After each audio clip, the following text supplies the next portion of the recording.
Takže ľudia, vítajte u môjho nového videa, kde si rozoberieme semifinále majstrovstiev sveta Anglicko a Argentína. Ideme na to. Takže začal nám zápas, jasné. Tam mali ešte bitky v 3. minúte. Tam mali také bitky, potyčky, proste chápete? Lebo oni mali ešte v minulosti takú proste potyčku, ale tomu sa nejde vyjadrovať. Dovedeme si tamto takú rýchlu reakciu na hráča Anglicka. Ideme ďalej. Tam má nejaké fauly.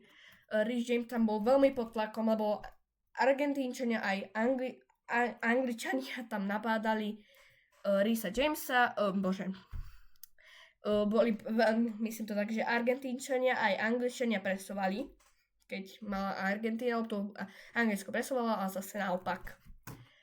Tam prišiel prvý roh pre Anglicko, pardon.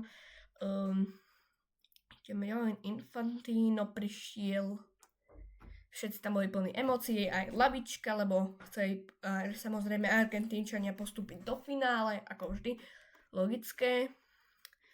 Tam bol prvý duel Pickford versus Simeone, jasné, to sa aj proste faulovali, jasné.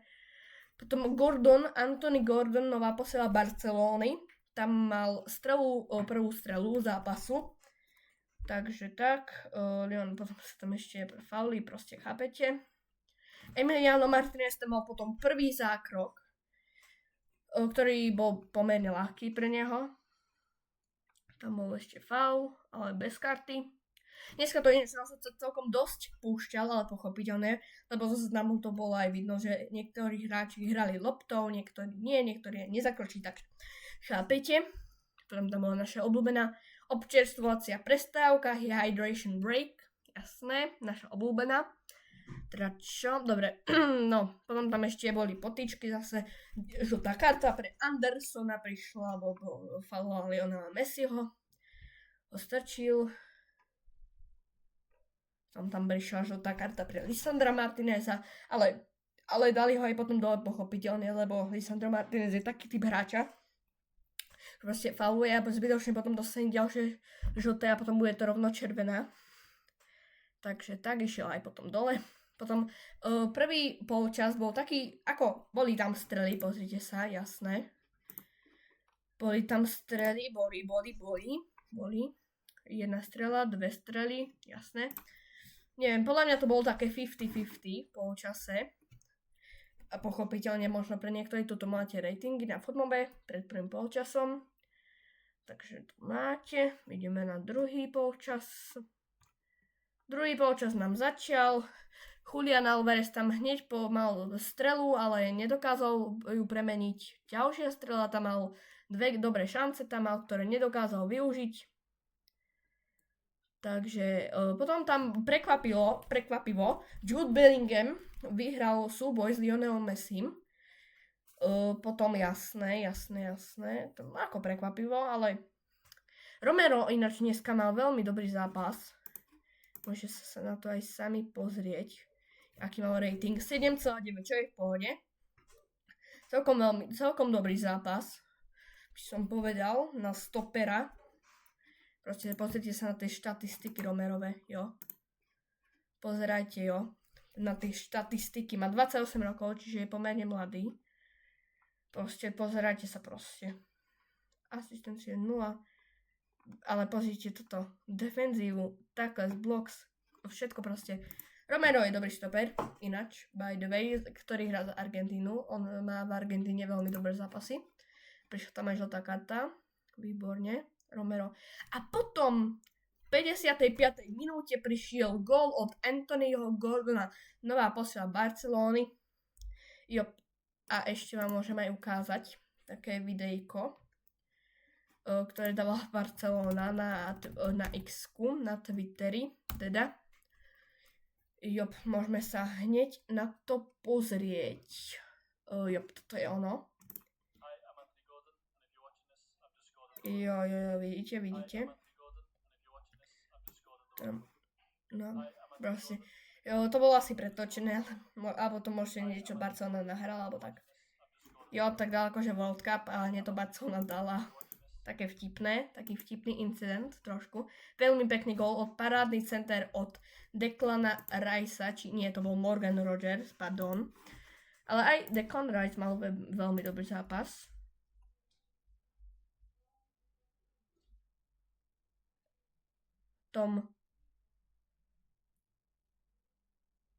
David Beckham bol tam šťastný.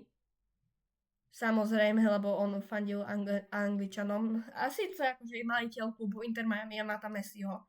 Ale fandil Anglicku, odkiaľ aj pochádza. Tom Messi bol smutný, že už možno aj vypadol, ale to sa nestalo. Takže Spence mal tam výborný pressing a akcie, výborne. Potom tam mal takéto ešte super. Tam oslavovali Victoria, jeho priateľka a David Beckham. Tam oslavovali. Enzo tam mal strelu, ktorá išla tesne mimo.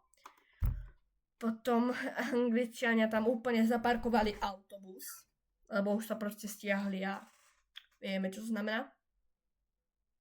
Keď sa Angličania stiahnu, takže tam mal Messi tam mal dneska veľmi dobrý zápas, mal 2 asistencie, čo je brutálne crazy. Aj tam mal veľmi dobré prihrávky, proste Messi, čo proste. Aj keď síce Messi ho nemusí, ale tento výkon, čo predvádzal proti Anglicku, tak to si zaslúži potlesk. Potom tam mali ešte nejaké strely. Tam ešte Messi mal roh, nakrátko. Tam prišiel veľmi dobrý toto od Jordana Pickforda. Mal tam strelu, tuším, to bol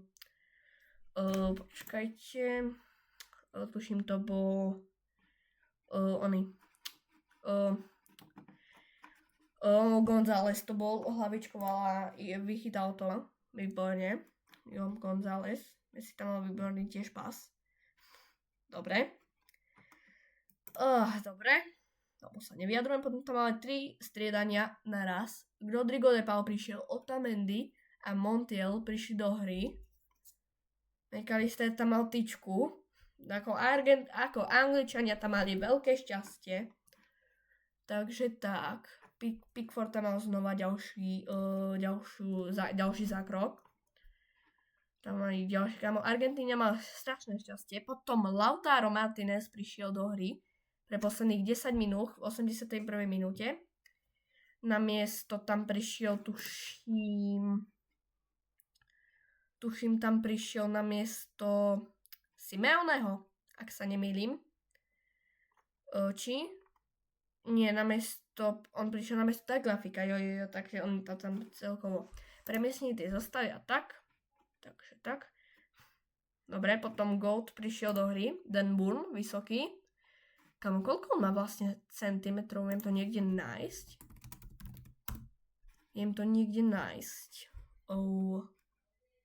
Kamo, dobre. On má 201 metrov, takže OK, pohode. Je vysoký ako, dobre, a na to ani že nie brankár, tak. A potom prišiel remizovací gól od Erza Fernandeza, on to v Chelsea vie, ale špekulujú sa, že prestupí. To tam napálil spoza vápna a on to vie, tieto strely, on to proste má v nohe taký dynamit proste. A veľmi pekný gól a takáto slava, jasné. Potom ešte VAR skúmal, ale aj tak nič nedoriešil, lebo to offside nebol. Ako možno taký tesná záležitosť, ale nie. Tu máte ešte Messiho štatistiky, mal hat-trick proti Alžírsku. A potom prišiel gól v posledných minútach, dajme tomu, striedajúci hráč Lautaro Martinez postupovací gól do finále World Cupu proti Španielsku, ktorý sa hrá už 19. júla, čo je nedelu, a potom ešte bronzový zápas sa hrá v sobotu, takže 2 dní budeme mať čo pozerať. To Messi už bol trošku šťastnejší takže Argentína postúpila do finále, takže barcelonskí fanúšikovia budú veľmi šťastní, lebo budú tam mať Messiho proti španielským hráčom, proti Barcelone, Lamine Yamalu proti Messimu. Takže doporučujem pozrieť a potom ešte bronzové finále Francúzsko a Anglicko. Francúzi si to tam pokašľali proti Španielsku a proste Španielsku bolo o trošičku lepšie, no. Takže ak chcete, môžete mi napísať, že ako sa vám páčil tento zápas a či mám urobiť aj video na finále a bronzové finále ešte na toto. Uvidíme a podľa toho, čo napíšete. Takže ja sa s vami lúčim a čau.